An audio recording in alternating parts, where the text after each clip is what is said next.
Hello friends, मैं आप सभी का स्वागत करता हूं आपके अपने यूट्यूब चैनल में। आज मैं क्लास 10th जियोग्राफी, जिसे हम लोग हिंदी में भारत संसाधन एवं उपयोग मीन्स इंग्लिश में जियोग्राफी के नाम से जानते हैं, उसका चैप्टर वन भारत संसाधन एवं उपयोग। भारत संसाधन एवं उपयोग चैप्टर के बारे में पढ़ेंगे। चलिए बिना देर करते हुए चैप्टर के बारे में हम लोग चलते हैं। आपके सामने बुक स्क्रीन पर दिख रहा है। चलिए, आपको पास चैप्टर का नाम भी दिख रहा होगा, खंड क इकाई 1 भारत संसाधन एवं उपयोग।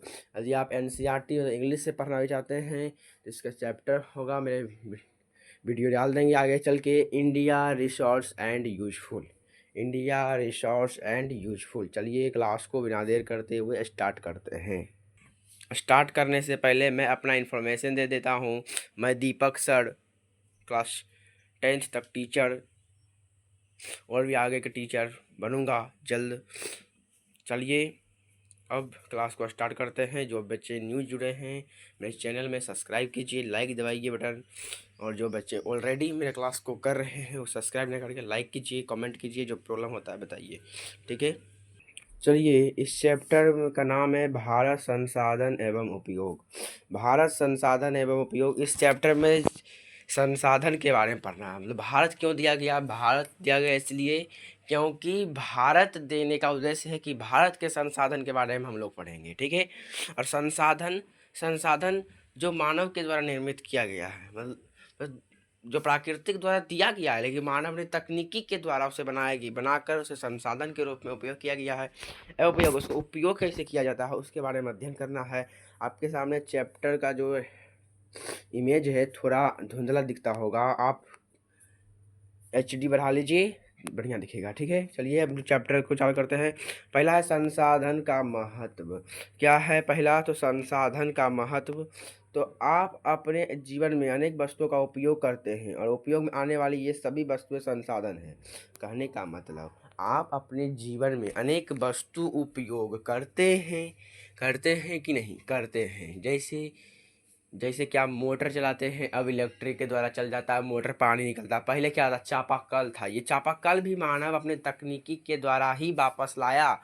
इस वजह से चापाकल भी हमारा संसाधन है और मोटर भी हमारा संसाधन है। डिफरेंस तो इस बात की है कि उसमें थोड़ा तकनीक ज़्यादा लग गया, इस जो मैंने अभी शुरू में भी बताया था। चलिए किताब के अकॉर्डिंग चलना है तो किताब के अकॉर्डिंग भी चलेंगे।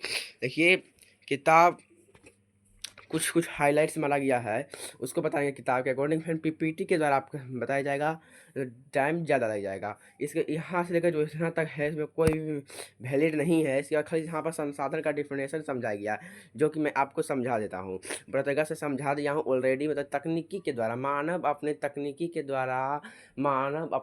के द्वारा जो भी कार्य करता है, मतलब प्राकृतिक के द्वारा दिया गया ऑलरेडी, वो सामान अवेलेबल है प्राकृतिक के द्वारा। जैसे आप पेड़ पौधे देखिए, पेड़ पौधे लकड़ी प्राकृतिक द्वारा अवेलेबल किया गया है पृथ्वी पर। लेकिन उसमें मानव अपनी तकनीकी के सहारे से क्या बनाया? टेबल बनाया, कुर्सी बनाया। क्या इस मानव का दिमाग लगा ना, इसलिए संसाधन मानव के दिमाग को कहा जाता है।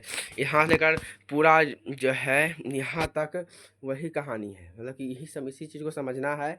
उसके आगे जो समझना है, हमें आगे समझने के लिए हमने हाइलाइट्स मार के ऑलरेडी रखे हैं, ठीक है। देखिए आगे जो हमें पढ़ना है कि जिमरमैन प्रसिद्ध भौगोलिकविद थे। मतलब भूगोल के वैज्ञानिक मानिए तो भूगोल के जनक मानिए, जिमरमैन थे। उन्होंने संसाधन होते नहीं संसाधन बनते हैं कहा था। संसाधन होते नहीं संसाधन बनते हैं कहा था। किताब से इतना ही है। उसके बाद आगे पेज को नेक्स्ट पेज किया जाए, लेकिन इस पेज से बताने का उद्देश्य यही था कि फर्स्ट पेज यदि हम किताब से पढ़ाते हैं तो मेरे क्लास में बच्चे बहुत जुड़ेंगे। लेकिन अब जो है PPT के सहारे पहले ज्योग्राफी के कुछ नॉलेज आपके सामने दिया जाएगा। ज्योग्राफी का नॉलेज वेरी इंपॉर्टेंट होता है। मैंने किताब के शुरू इसलिए किया गया कि हाँ, इसलिए कि बच्चे ज़्यादा से ज़्यादा जुड़े। यदि बच्चा सोचेगा कि PPT के सहारे से पढ़ा रहे, सब नहीं पढ़ेंगे। इसलिए बच्चे को ज़्यादा जुड़ने के लिए मैंने फर्स्ट चैप्टर को क्या किया, किताब के माध्यम से पढ़ा रहा हूँ, मतलब कि फर्स्ट पेज को। अब पीपीटी के सहारे चलते हैं, ठीक है। पीपीटी को खोलते हैं। चलिए आपके सामने पीपीटी खुलकर तैयार है। भारत संसाधन एवं उपयोग, आपके सामने पीपीटी खुलकर तैयार है। क्या है, तो भारत संसाधन एवं उपयोग चैप्टर का जो नाम है। इस चैप्टर से पढ़ने पहले हम गए भूगोल के बारे में चल रहे, ज्योग्राफी के बारे में पढ़ रहे थे। हमें ज्योग्राफी के बारे में अध्ययन होना जरूरी है कि आखिर जी ज्योग्राफी क्या है। तो भूगोल वह विषय या शास्त्र है, भूगोल वह विषय या शास्त्र है जिसके अंतर्गत पृथ्वी के ऊपरी स्वरूप, पृथ्वी की संरचना, उसके प्राकृतिक भागों अथवा पृथ्वी में पाए जाने वाले खनिज तत्वों के बारे में अध्ययन करते हैं। भूगोल वह विषय या शास्त्र है, भूगोल वह विषय या शास्त्र है जिसके अंतर्गत पृथ्वी के ऊपरी स्वरूप, पृथ्वी की संरचना और उसके प्राकृतिक भागों अथवा पृथ्वी में पाए जाने वाले खनिज तत्वों के बारे में अध्ययन करते हैं।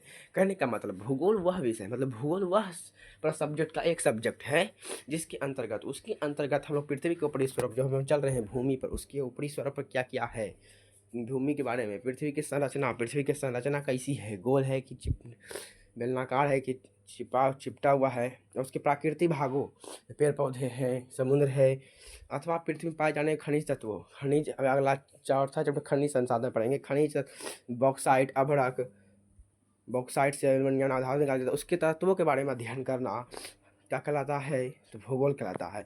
जैसे पहाड़, एग्जाम्पल पहाड़, महादेश रख लीजिए, खनिज रख लीजिए, देश रख लीजिए। खनिज के अंतर्गत बॉक्साइट भी रख सकते हैं, एल्युमिनियम भी रख सकते हैं, अभ्रक भी रख सकते हैं, इत्यादि, ठीक है। अब भूगोल आप समझिए, ठीक है। चलिए, अब भूगोल को अंग्रेजी हम लोग क्या कहते हैं, तो जियोग्राफी कहते हैं।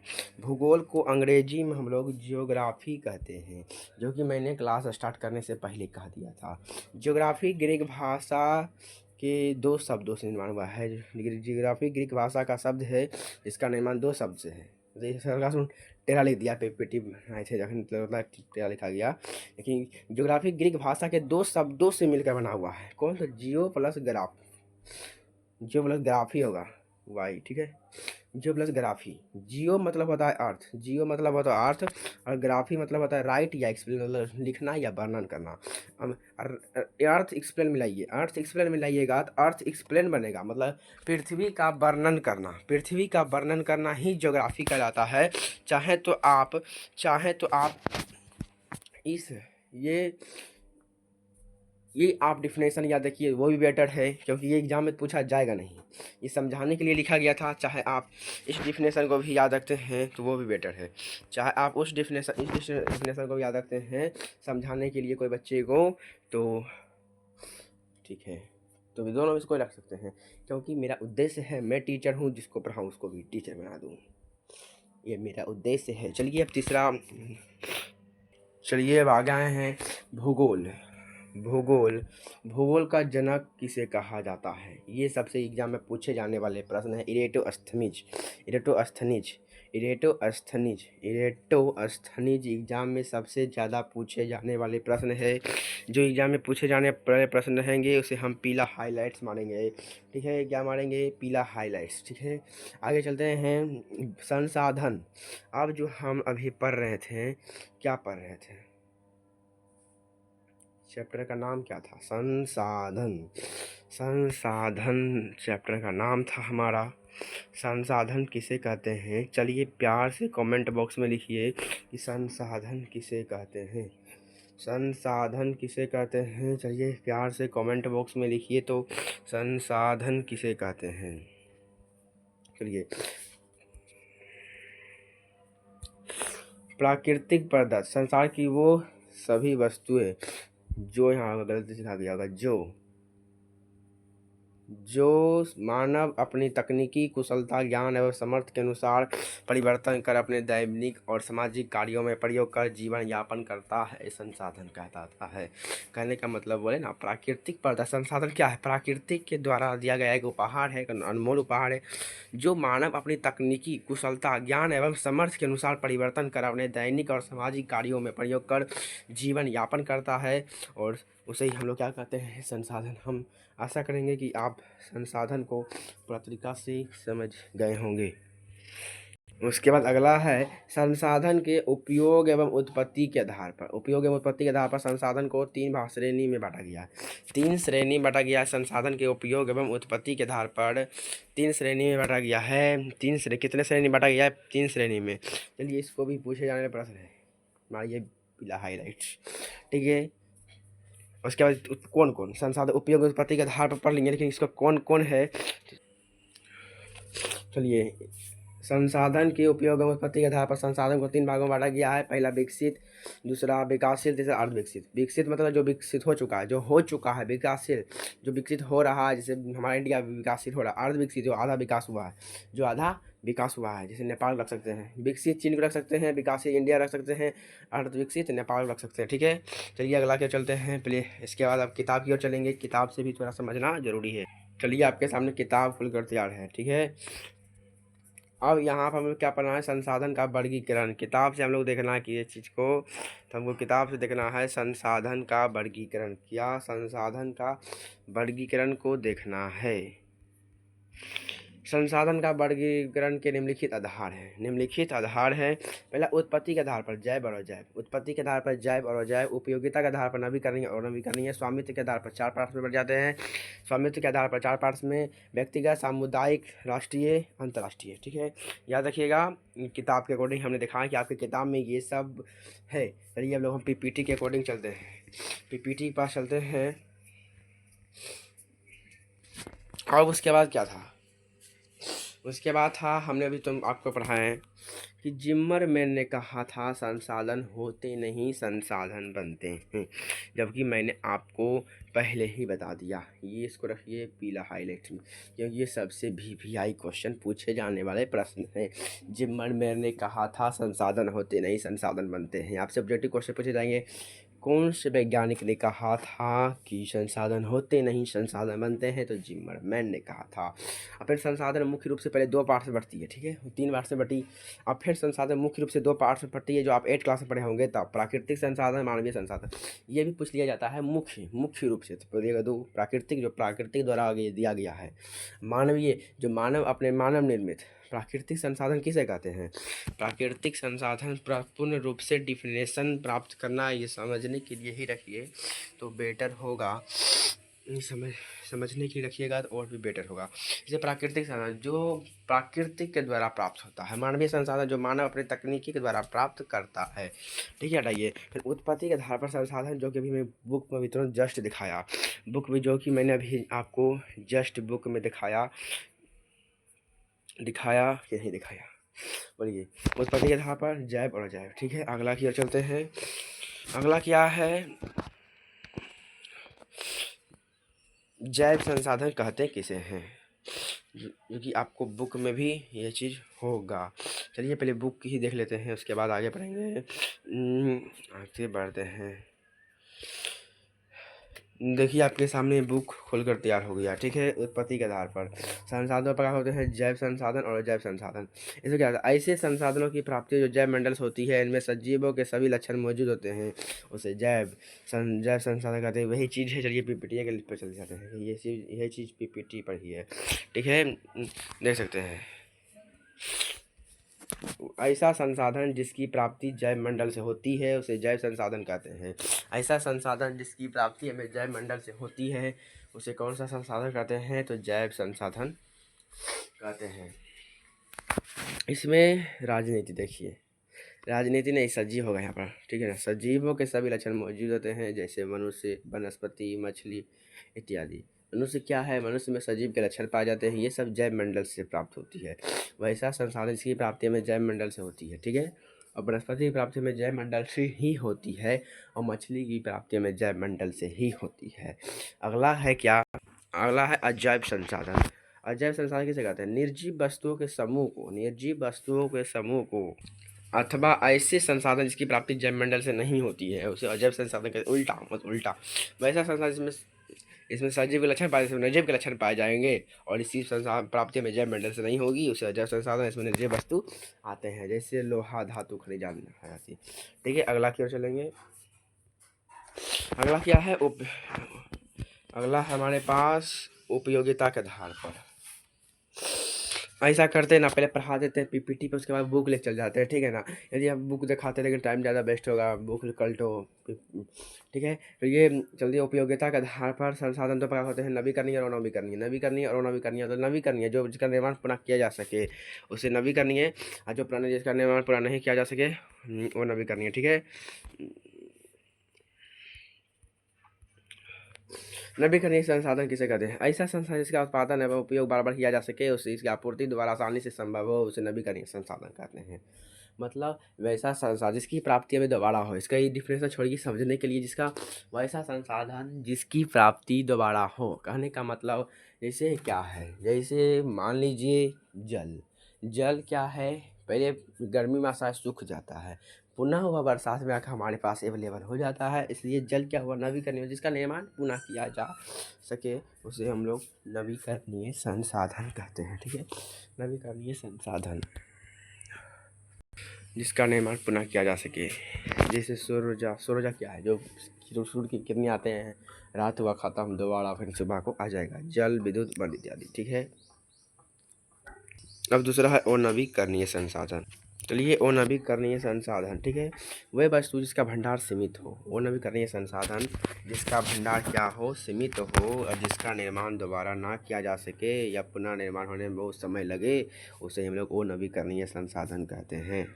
कहने का मतलब कि जिसका भंडार सीमित है, जैसे कोयला। कोयला का भंडार सीमित है और कोयला का निर्माण दोबारा नहीं किया जा सकता, क्योंकि हज़ारों करोड़ों वर्ष लग जाता है कोयला का निर्माण में।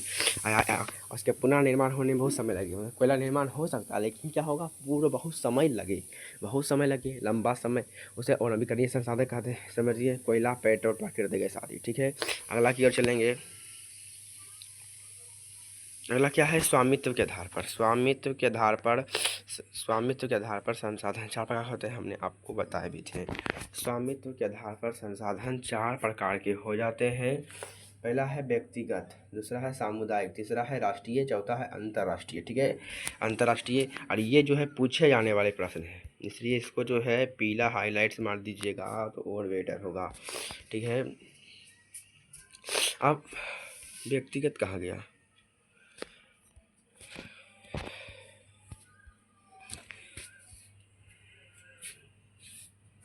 व्यक्तिगत संसाधन, ऐसा संसाधन जिस पर किसी खास व्यक्ति का अधिकार हो, उसे व्यक्तिगत संसाधन कहते हैं।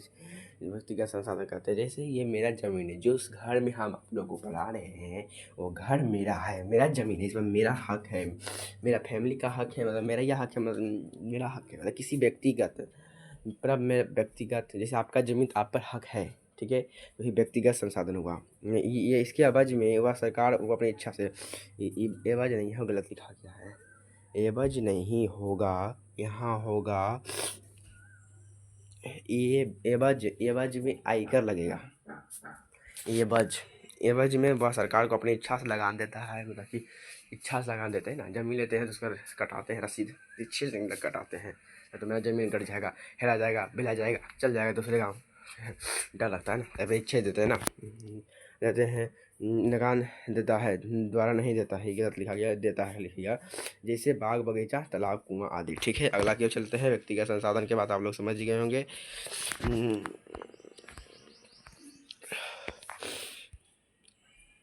अगला क्या है, तो सामुदायिक संसाधन, ठीक है। सामुदायिक संसाधन ऐसा संसाधन जो किसी खास समुदाय अथवा समूह के लोगों के लिए उपयोग में लाया जाता है। मतलब समुदाय का, तो समूह के लोग, कोई समूह के लोग कोई उपयोग कर रहा है किसी चीज़ का, सामुदायिक संस्था है उसका, तो उसे सामुदायिक संसाधन कहते हैं।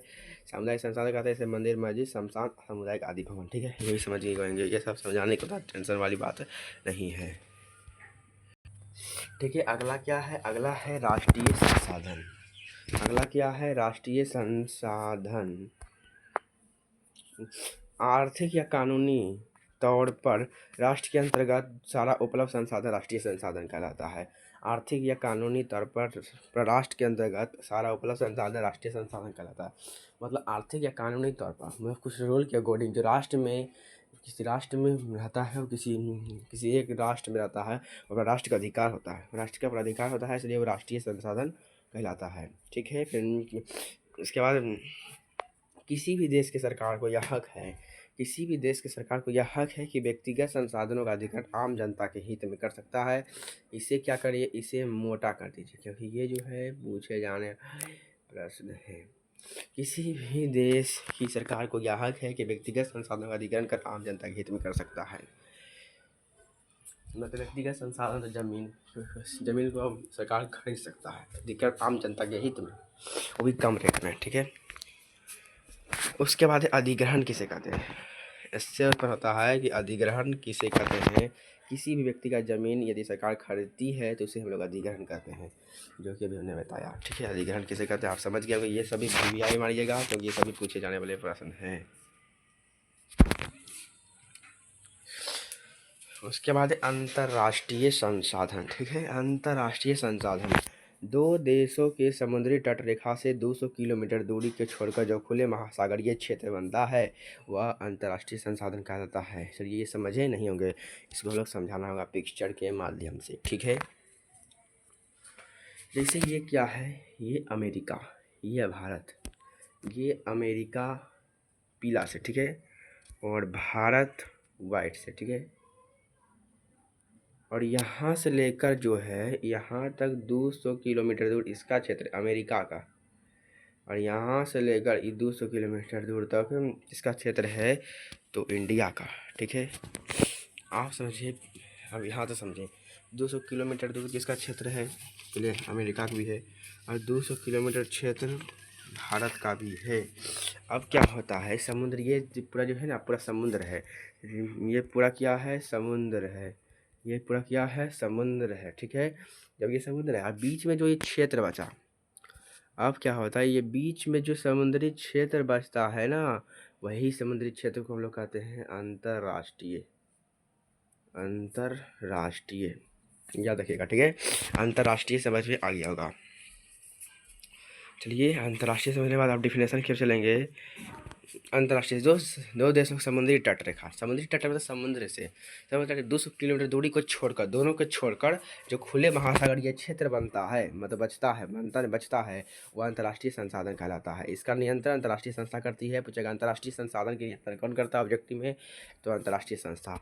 जो अभी मैंने क्या बताया, जो मैंने अभी बताया, ये जो पूरा है VVI है। ठीक है, ये VVI है, ये VVI है, ये VVI है, ये VVI है, ये VVI है, और ये VVI है यहाँ से का। ठीक है,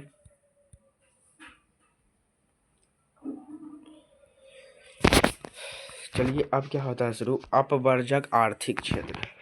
अपवर्जक आर्थिक क्षेत्र क्या है, तो किसी देश की तट रेखा से, किसी देश की तट रेखा से 200 किलोमीटर दूरी तक का क्षेत्र व देश का अधिग्रहण अधिपय होता है। जैसा कि मैंने अभी इस पिक्चर पर समझाया कि यहाँ जो 200 किलोमीटर दूर किसी देश का क्या होता है, अधिपय, एक देश का अधिकार है। क्या है ये, एक देश का अधिकार है इतना क्षेत्र, यही क्षेत्र को हम लोग बोलते हैं अपवर्जक।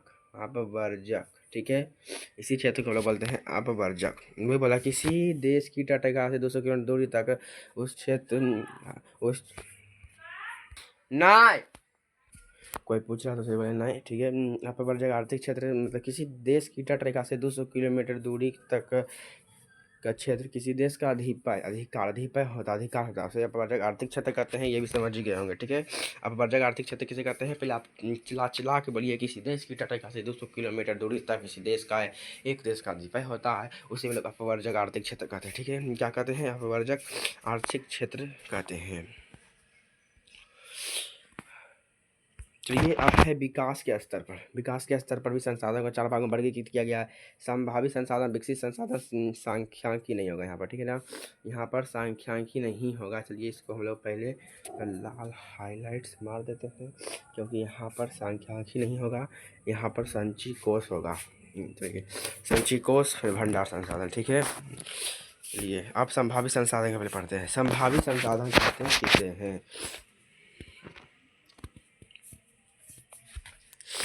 संभावित संसाधन कहते हैं किसे हैं, तो ऐसा संसाधन जो किसी क्षेत्र विशेष में मौजूद होते हैं, जो वैसा संसाधन कोई विशेष क्षेत्र में मौजूद होते हैं। जैसे भारत में क्या है, भारत में खनिज की विशेष मौजूद है, तो विशेष मौजूद है जिससे उपयोग लाने की संभावना बनी रहती है। इससे चलिए हटाइए। फिर समझते हैं राजस्थान गुजरात में सौर ऊर्जा चल रहा है, ठीक है ना। किसी विशेष क्षेत्र में राजस्थान और गुजरात में ही विशेष क्षेत्र में मौजूद है, ठीक है। ऐसे उपयोग लाने की संभावना बनी रहती है, परंतु इसका उपयोग नहीं किया गया। ऐसे राजस्थान गुजरात सौर ऊर्जा का बना हुआ है, इसका उपयोग लाने की संभावना बनी रहती है, लेकिन उपयोग नहीं किया गया है, ठीक है ना। संभावना बनी लेकिन उपयोग नहीं किया गया है, उससे हम लोग संभावित संसाधन कहते थे। हमारे क्षेत्र का खनिज राजस्थान गुजरात में सौर ऊर्जा, ठीक है। चलिए आगे क्यों चलते हैं।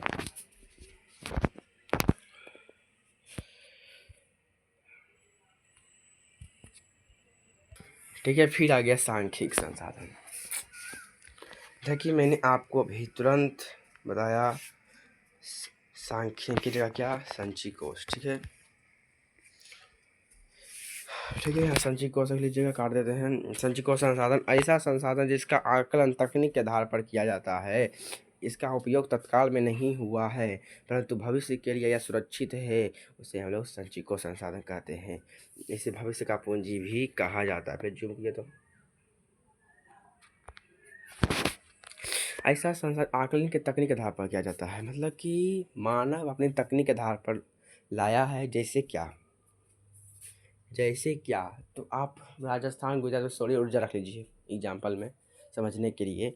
आकलन तकनीक के आधार पर किया है, वो अपने तकनीक के आधार पर किया है। सौर ऊर्जा सौर के द्वारा किया प्राप्त किया गया, इसलिए उसे रखा गया है संभावित संसाधन, लेकिन इसको तो संचयी कोष संसाधन रखना चाहिए, लेकिन रखा नहीं गया है, ठीक है। उस तकनीक के आधार पर किया गया है। फिर बोलता है कि तो सौर ऊर्जा तो प्रकृति के द्वारा देने संभावित संसाधन रखा जाएगा। ऐसा संसाधन जो तकनीक के आधार सौर ऊर्जा के माध्यम से समझते हैं, तकनीक के आधार पर किया गया। इसका उपयोग तत्काल में नहीं हुआ है, इसका उपयोग तत्काल में बल्कि भविष्य के लिए सुरक्षित है। भविष्य के लिए यह सुरक्षित है, उसे हम लोग संचयी कोष संसाधन कहते हैं। इसे भविष्य का पूंजी भी कहा जाता है, ठीक है। अगला चलेंगे 20 नंबर की ओर। 20 नंबर क्या चलेंगे, विकसित संसाधन, ठीक है। विकसित संसाधन किसे कहते हैं, ऐसा संसाधन जिसका उपयोग हेतु मात्रा गुणवत्ता निर्धारण हो चुका है। इसको हटाइए, इसको समझिए डायरेक्ट आम भाषा में। आम भाषा में समझने का क्या कारण है। विकसित संसाधन ऐसा संसाधन जो विकसित हो चुका है, जिससे क्या है, चीन विकसित हो चुका है, विकसित संसाधन हो गया। मैं जैसे लकड़ी से टेबल बनाना, कुर्सी बनाना, ये सब विकसित हो गया है। टेबल कुर्सी बनाना संसाधन जो विकसित हो गया है। विकसित संसाधन अंतर रखेंगे भंडार संसाधन, ऐसा संसाधन जो पर्यावरण में उपलब्ध है, जो पर्यावरण में क्या है उपलब्ध है तथा मानवीय आवश्यकता पूर्ति में सहायक है। मतलब भंडार क्या पर्यावरण में उपलब्ध है, पर्यावरण से उपलब्ध है, उसे भंडार रख दिया कोना में, उसके बाद जब जरूरत पड़ेगा निकालेगा। ऐसे सब्जी क्या रखता है, लहसुन प्याज क्या रखता है, जब होता ढेर एक चेतावनी रख देता है ना, फिर बाद में जब महंगा होता है निकाल के बेच देता है, ट्रांसफ़र कर देता है, मतलब कि उसे आय कमाने का बुद्धि निकालता है। भंडार किया जा रहा है, कोई बहाना से भंडार किया जा रहा है, इसलिए भंडार संसाधन इसे हम लोग भंडार संसाधन कहते हैं, ठीक है। भंडार संसाधन समझ गए होंगे। उसके बाद हमारा कुछ ऑब्जेक्टिव हम आपके सामने दे रहे हैं। भारत के गुजरात राज्य में सौर ऊर्जा का आधुनिक स्तर होगा, बड़ी आधुनिक आकरण यहाँ क्या होगा, भारत में गुजरात के सौर ऊर्जा नहीं कर सकते, इसमें क्या होगा शायद ऊर्जा का आधुनिक उपकरण, हाँ उपकरण शायद। भारत के गुजरात राज्य में सौर ऊर्जा का आधुनिक उपकरण बड़े स्तर पर लगाया जा रहा है। ये ऑब्जेक्टिव में पूछे जाने वाले प्रश्न हैं। चलिए इसको सिर्फ मिटा ली। चलिए ठीक है। महात्मा गांधी ने कहा था कि हमारे पास पेट भरने के लिए बहुत कुछ है, लेकिन पेटी भरने के लिए कुछ भी नहीं है। ये सबसे इम्पोर्टेंट बात है, पूछे जाने वाले प्रश्न है यहाँ तक। पेट भरने के लिए हम भूखे मर रहे थे, हमें कोई एक रोटी दे देगा, लेकिन बोलेगा कि तुम लोग एक रोटी लो और तुम हटे चिमड़ा तो 10 साल के बाद खाना, कहता नहीं। इसलिए कहा था महात्मा गांधी का बात सभी सत्य है, ठीक है। महात्मा गांधी का बात सभी सत्य है, इसलिए हम महात्मा गांधी ने कहा था हमारे पास पेट भरने के लिए बहुत कुछ है, पेट भरने के लिए, ठीक है। और पेट भरने के लिए बहुत कुछ है, लेकिन पेटी भरने के लिए कुछ भी नहीं है, ठीक है। पेट भरने के लिए बहुत कुछ है, लेकिन पेटी भरने के लिए कुछ भी नहीं है। जो भी आवाज़ ऐसा किया आपके सामने, ये आवाज़ मैंने पेट को घुरा कर किया था, ठीक है ना। उसके बाद अगला है सतत विकास किसे कहते हैं। सतत विकास किसे कहते हैं, पर्यावरण को बिना क्षति पहुंचाए भविष्य की आवश्यकताओं को मद्देनजर में रखते हुए किया गया विकास सतत विकास कहलाता है, ठीक है। पर्यावरण को बिना क्षति पहुँचाए, मतलब पर्यावरण को बिना क्षति पहुँचाए यदि मानव कोई किसी चीज़ का विकास करता है तो ये सतत विकास कहलाता है। समझ गए होंगे। चलिए अब आगे चलते हैं। अब कुछ जो है संसाधन संरक्षण के लिए जो है मेघा पाटेकर के द्वारा कुछ आंदोलन चला है। पहला आंदोलन सुंदरलाल बहुगुणा के द्वारा चिपको आंदोलन, दूसरा है संदीप पांडे के द्वारा वर्षा जल संचय नीति। ठीक है।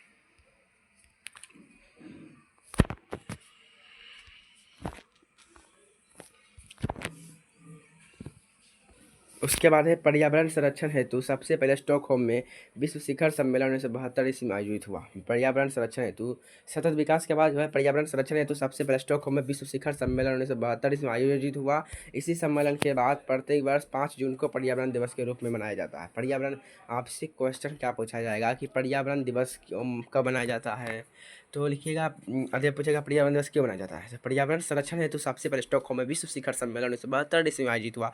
इसी सम्मेलन के बाद प्रत्येक वर्ष 5 जून को पर्यावरण दिवस के रूप में मनाया जाता है। इसी बात दूसरा क्वेश्चन पूछा जाएगा ये पर्यावरण दिवस कब से और कब मनाया जाता है, तो देखिएगा 1972 ईस्वी से 5 जून को मनाया जाता है। ठीक है। इससे 2 क्वेश्चन पूछे जाने वाले थे जो कि मैंने वो भी क्लियर कर दिया। अब उसके बाद आता है, किताब देख लीजिए। उसके बाद आगे चलेंगे, ये सब समझ पृथ्वी सम्मेलन पढ़ेंगे। देख सकते हैं अभी मैंने आपको यही सब पढ़ाया हुआ, अंतर्राष्ट्रीय विकास स्तर पर संभावी विकसित, यही सब पढ़ाया हूँ ना। और देख सकते हैं थोड़ा सा मोबाइल को पोर्ट्रेट कीजिए। इस बार से देखिए भंडार संसाधन और संचिकोष संसाधन यहाँ पर पढ़ाया गया। ठीक है। इसके बाद अब संसाधन नियोजन, उसके बाद देख सकते हैं संसाधन नियोजन है। थोड़ा सा लगता है फ़ोटो खींचने में थोड़ा सा दिक्कत हो गया था। चलिए मोबाइल को पोर्ट्रेट करके देखिए संसाधन नियोजन है अगला। संसाधन नियोजन के बाद क्या है, देखिए संसाधन नियोजन के बाद संसाधन का संरक्षण है। ये सब पढ़ा अभी हमारे पास पेट भरने के लिए बहुत कुछ है लेकिन पेटी भरने के लिए कुछ भी नहीं है, ये सब पढ़ा दिए। मतलब बुक से सभी डाउट क्लियर हो जाता है। जो मेरे पास जो स्टूडेंट पढ़ता है उसे बुक से क्लियर हो जाता है। अब उसके बाद जो है संसाधन नियोजन के बारे में है वो भी आपके सामने अभी तुरंत पढ़ाया जाएगा। ठीक है। उसके बाद देखिए अभी है प्रथम पृथ्वी सम्मेलन के बारे में ही पढ़ाने जा रहे थे। ठीक है। अब किताब से पूरा डाउट क्लियर, डाउट किताब पूरा पीपीटी के सारे आप पूरा चीज़ पढ़ ही लिए हैं। ठीक है। अब जो है पृथ्वी सम्मेलन पढ़ना था। ठीक है। संसाधन नियोजन भी पढ़ेंगे। ये पृथ्वी सम्मेलन क्योटो सम्मेलन ख़त्म करने के बाद संसाधन नियोजन में आपको जिज्ञासा हो रही है कि संसाधन नियोजन क्या है, तो आप संसाधन नियोजन भी पढ़ेंगे। पहले पृथ्वी सम्मेलन पढ़िए। पहले पूछेगा ऑब्जेक्टिव क्वेश्चन में पृथ्वी सम्मेलन क्यों हुआ था, तो आप बोलिएगा पर्यावरण को बचाने के लिए ही पृथ्वी सम्मेलन हुआ था। ठीक है।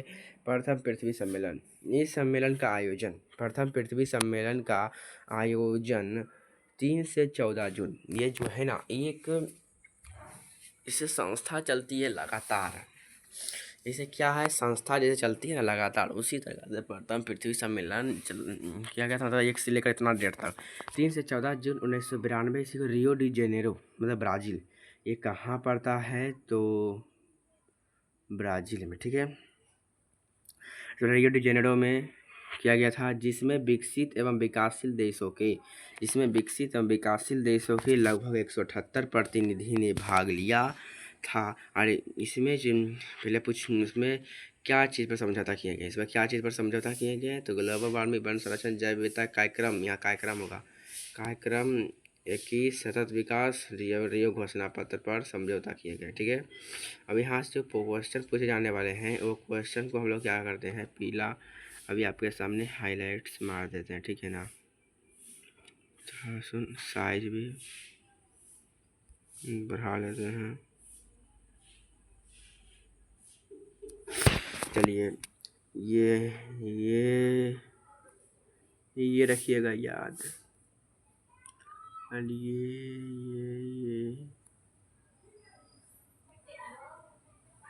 मानिए पूरा याद करेला है, पूरा इसको रखिए ना याद करने में। ठीक है ना।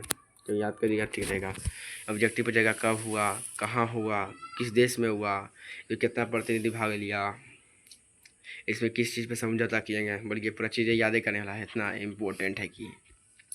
उसके बाद द्वितीय पृथ्वी, उसके बाद क्या है तो द्वितीय पृथ्वी सम्मेलन। द्वितीय पृथ्वी सम्मेलन। इस सम्मेलन का आयोजन 23 से 27 जून 1997 ईस्वी को न्यूयॉर्क में हुआ था। ठीक है, द्वितीय पृथ्वी सम्मेलन का आयोजन 23 से 27 जून 1997 ईस्वी को न्यूयॉर्क में हुआ था। क्यों हुआ था? प्रथम सम्मेलन जो हुआ था पृथ्वी सम्मेलन, उसका मूल्यांकन के लिए हुआ था कि कैसा चल रहा है। 5 वर्ष बाद आयोजित हुआ। इसे +5 सम्मेलन के नाम से भी कहा जाना जाता है। प्लस पूछेगा +5 सम्मेलन के नाम से कौन किसे जाना जाता है? तो द्वितीय पृथ्वी सम्मेलन। ठीक है, कौन सा सम्मेलन? तो द्वितीय पृथ्वी सम्मेलन। उसके बाद हमारे सामने तृतीय पृथ्वी सम्मेलन। तृतीय पृथ्वी सम्मेलन, ठीक है, तृतीय पृथ्वी सम्मेलन। इस सम्मेलन का आयोजन 10 वर्ष बाद 26 अगस्त 4 सितंबर 2002 में जोहान्सबर्ग में आयोजित हुआ। मतलब 10 वर्ष बाद, प्रथम पृथ्वी सम्मेलन के 10 वर्ष बाद 26 अगस्त से 4 सितंबर 2002 में जोहान्सबर्ग में आयोजित हुआ। ये भी इस सम्मेलन पर्यावरण संबंधी 150 सुधार विश्व स्तरीय गलत लिखा गया, विश्व स्तरीय सहमति तैयार करना था। ठीक है, विश्व स्तरीय सहमति तैयार करना था, लेकिन सहमति तैयार नहीं हो पाया। इस सम्मेलन का कोई परिणाम पे नहीं निकल सका। इस सम्मेलन का परिणाम नहीं निकल सका तो फिर ये ढंग समाप्त हो गया। फिर इसमें विश्व के विभिन्न देशों के लगभग 2000 प्रतिनिधि शामिल थे, जिनमें कोई ने भाग नहीं लिया। इस वजह से तृतीय पृथ्वी सम्मेलन फिर समाप्त हो गया। इसी से पृथ्वी सम्मेलन समाप्त हो गया।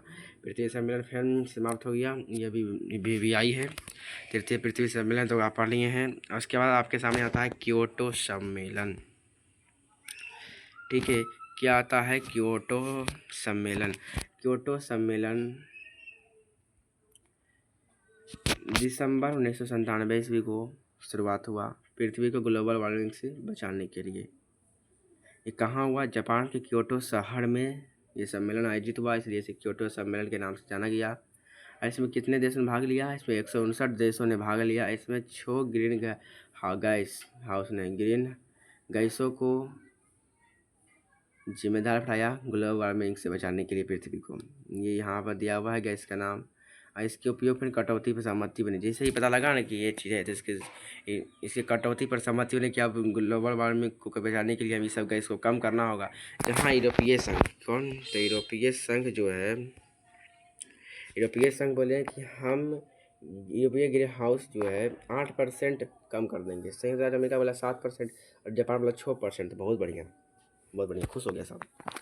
इस सम्मेलन को विश्व पर्यावरण सम्मेलन के नाम से या ग्रीन हाउस सम्मेलन के नाम से भी जाना जाता है। अब क्योटो सम्मेलन क्या होगा? ये सब पूछा भी जा सकता है, नहीं भी मानिए तो भी आई, और नहीं मानिए तो नॉट भी आई।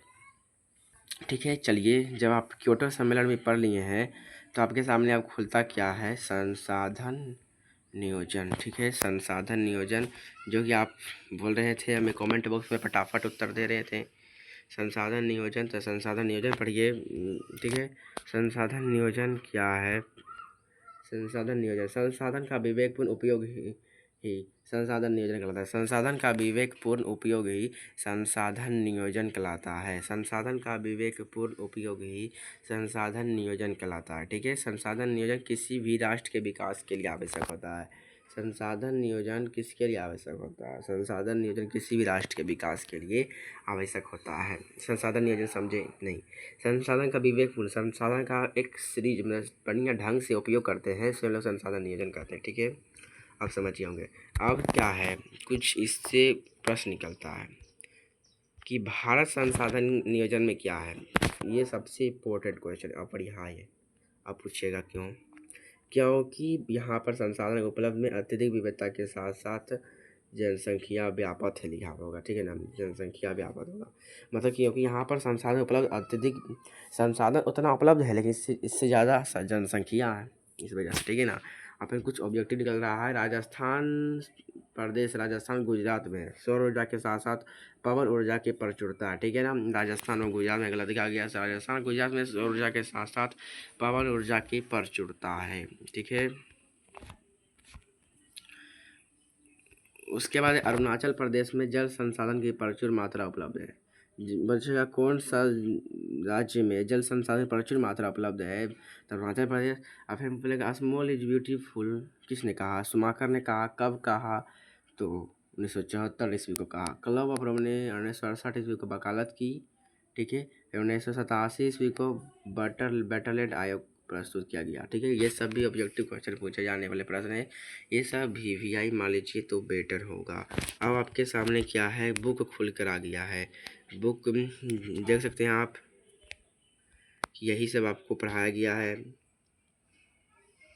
ये क्या है देखिए, द्वितीय जुट तृतीय प्रति सम्मेलन, यही पढ़ाया गया ना, ठीक है, ही आपको पढ़ाया गया है। अब ये जो है चैप्टर जो है आपका समाप्त हो गया।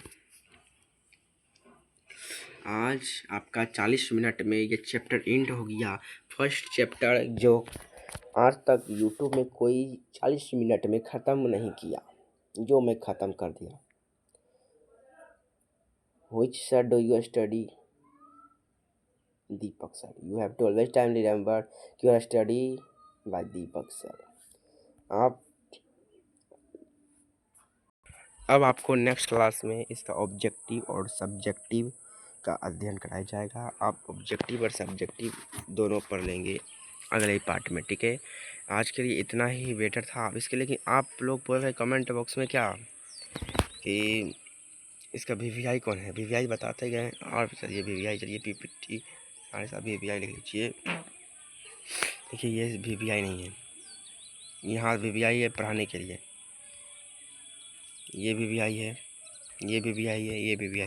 जो देखिए पीला हाईलाइट्स मारे हैं ना, ये सब वीवीआई। देखिए बता देंगे, देख ले जाइए।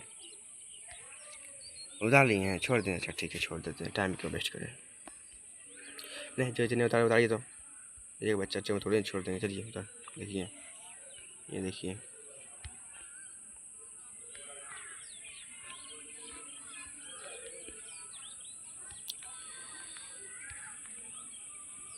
ये थोड़ी ना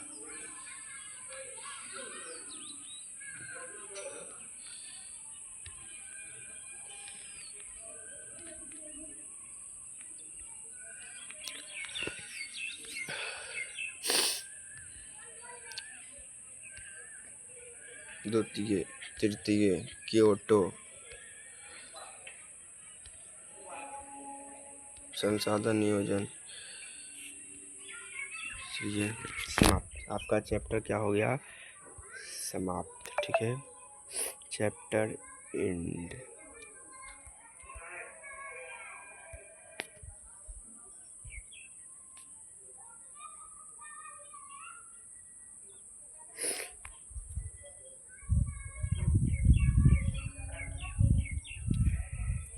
चैप्टर 1 एंड हो गया, ठीक है।